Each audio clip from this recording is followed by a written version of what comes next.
Bio means life, geo means earth, and graphy means region. Assalamu alaikum everyone, it's me Alishba Bhatti. Welcome to my channel Alishba's lecture. Before we're going to start our today's lecture, make sure कर लें कि आपने मेरा channel subscribe किया है. अगर नहीं किया तो please do subscribe my channel for the latest upcoming and informative videos.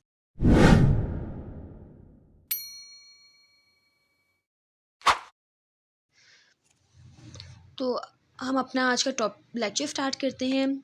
हम बायोलॉजी पढ़ रहे हैं क्लास 9 की chapter 1 lecture 2 relationship of biology with other sciences.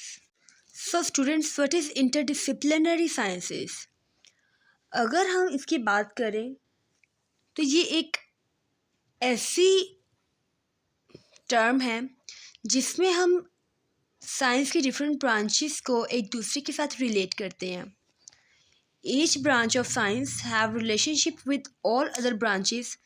This form the basis of interdisciplinary sciences. Her science की हर branch का दूसरी branch के दरमियान जो रिलेशनशिप है उसको हम इंटरडिसिप्लिनरी साइंसेस कहते हैं. अगर हम इसकी ब्रांचेस की बात करें तो हमारे पास फर्स्ट पे आता है biophysics. So students, what is biophysics? तो स्टूडेंट्स, अगर हम बायोफिज़िक्स की बात करें तो bio means life and physics means laws of motion.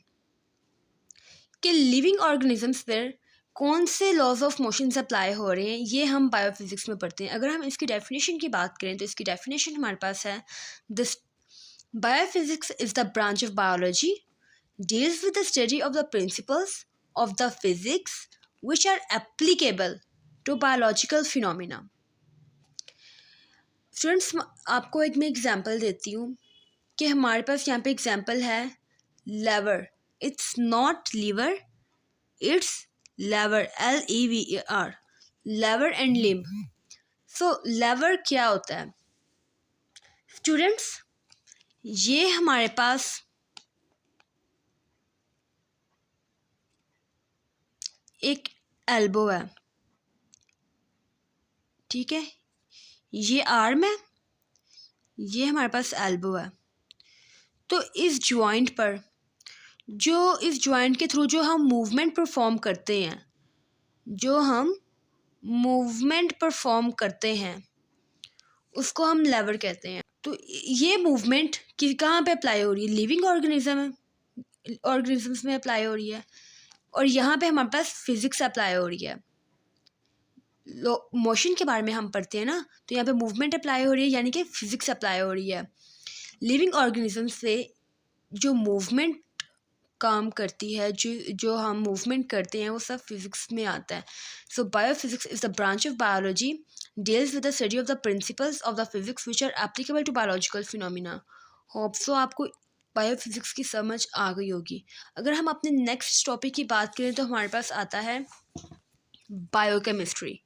So students, what is biochemistry? Bio means life, means living organisms. Chemistry, study of chemicals, compounds, elements and elements. जितने भी ये चीज़ें आती हैं सब किस में आती हैं? केमिस्ट्री में आती हैं.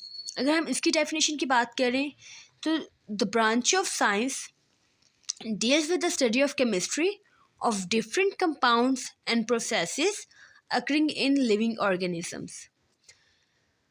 लिविंग ऑर्गेनिजम्स में डिफरेंट कंपाउंड्स के थ्रू जो बायोलॉजिकल फिनोमिना अप्लाई हो रहा है, बायोकेमिस्ट्री अप्लाई हो रही है, उसको हम बायोकेमिस्ट्री कहते हैं. अगर हम इसकी एग्जांपल देखें तो हमारे पास इसकी एग्जांपल आती है basic metabolism. What is students? What is metabolism? A set of all biochemical reactions that are occurring in living organisms is called metabolism. Metabolism एक ऐसा अमल है जिसमें लिविंग ऑर्गेनिजम्स में बायोकेमिकल रिएक्शंस होते हैं इज्तमाई तौर पर, उसको हम मेटाबॉलिज्म कहते हैं. अगर हम मेटाबॉलिज्म की एग्जांपल देखें तो हमारे पास आ जाती है photosynthesis and the second one is respiration. Students, photosynthesis हमारे पास प्लांट्स में होती है। प्लांट्स चूँकि लिविंग ऑर्गेनिज्म है, प्लांट्स में हमारे पास फोटोसिंथेसिस होती है। फोटोसिंथेसिस क्या करती है कि कार्बन डाइऑक्साइड और वाटर से ग्लूकोज बनाती है।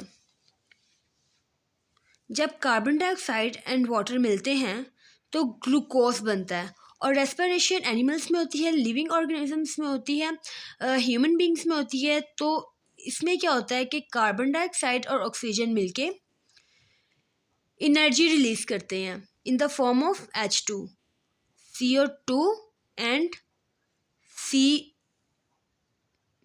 O2। जब मिलते हैं तो एनर्जी रिलीज करते हैं एंड फोटोसिंथेसिस में कार्बन डाइऑक्साइड एंड वाटर मिलके ग्लूकोज बनाते हैं। तो ये क्या है, मेटाबॉलिज्म की एग्जांपल है। बायोकेमिस्ट्री में हम हर वो फिनोमिना पढ़ते हैं जिसमें केमिकल्स या फिर रिएक्शंस इस्तेमाल हो रहे हो लिविंग ऑर्गेनिज्म से, उसे हम बायोकेमिस्ट्री कहते हैं। तो स्टूडेंट, हमारे पास नेक्स्ट आता है बायोमेट्री। इसको हम बायोमैथमेटिक्स भी कहते हैं। बायो मीन्स लाइफ, मतलब living organisms. Mathematics means numerics, calculations. तो अब हमने इसमें पढ़ना है, देखना है कि बायो और मैथ्स के दरमियान क्या रिलेशनशिप है। तो biomathematics is the branch of science deals with the study of biological processes using mathematical techniques and tools। Mathematical techniques and tools को इस्तेमाल करते हुए जो बायोलॉजिकल प्रोसेसेस होते हैं लिविंग ऑर्गेनिजम्स में, उसे बायोमैथमेटिक्स कहते हैं। इसकी एग्जांपल हम ले सकते हैं डेटा एनालिसिस। अब डेटा एनालिसिस हम कहाँ पे करते हैं? अब एक पेशेंट है, उसकी हमारे पास रिपोर्ट्स आई हैं। रिपोर्ट्स में आप देखें अगर तो पीएच लिखी होती है, white blood cells, red blood cells, haemoglobins और भी बहुत सी चीज़ें। उनके आगे न्यूमेरिक फॉर्म में काउंटिंग्स लिखी होती हैं, कुछ परसेंटेज लिखी होती है कि पीएच की इतनी परसेंटेज है ह्यूमन बॉडी में या उस पेशेंट में, और हीमोग्लोबिन की इतनी परसेंटेज है, इतनी ये वैल्यू है, और वाइट ब्लड सेल्स इतने हैं, रेड ब्लड सेल्स इतने हैं। तो वो जो कैलकुलेशंस होती हैं, वो उन कैलकुलेशंस को हम बायोमैथमेटिक्स कहते हैं। वहाँ पे मैथमेटिकल टेक्निक्स अप्लाई होती हैं जिसके ज़रिए वो वैल्यूज़, वो परसेंटेज हमारे पास आती है। तो इस टेक्निक एंड टूल्स को यूज़ करते हुए जो बायोलॉजिकल प्रोसेसेस होते हैं लिविंग ऑर्गेनिजम्स में, उसे हम बायोमैथमेटिक्स कहते हैं।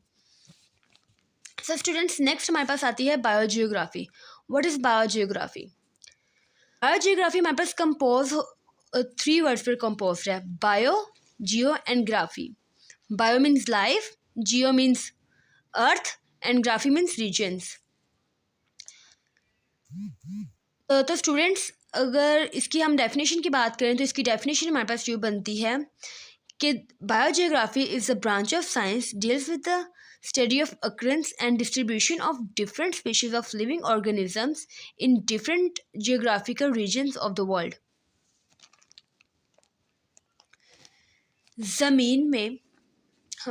ज़मीन पे अर्थ पे डिफरेंट रीजन्स में डिफरेंट स्पीशीज़ पाई जाती हैं।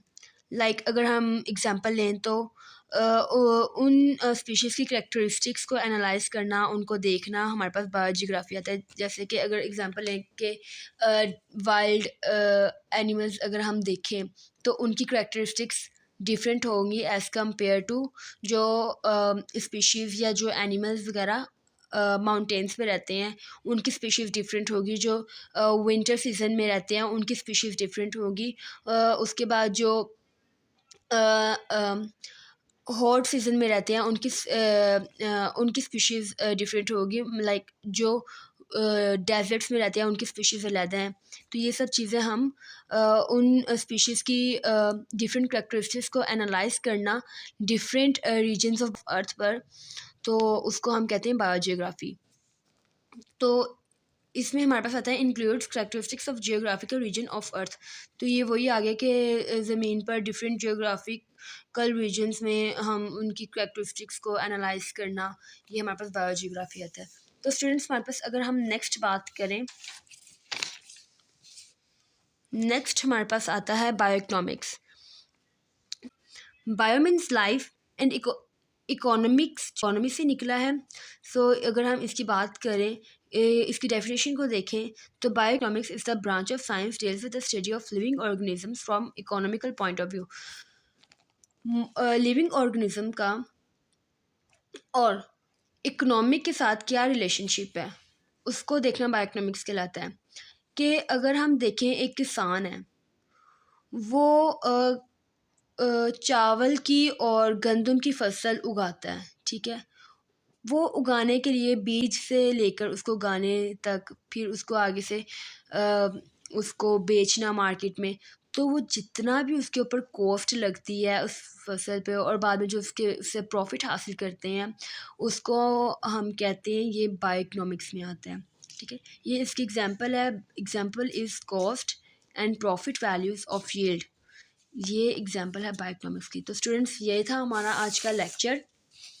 आज का लेक्चर हमारा यहीं पे ख़त्म होता है। होप सो आपको समझ आ गई होगी। अगर फिर भी कोई क्यूरीज वगैरह हैं तो आप कमेंट सेक्शन में क्वेश्चन कर सकते हैं, मैं वहाँ पे आपका ज़रूर जवाब दूँगी।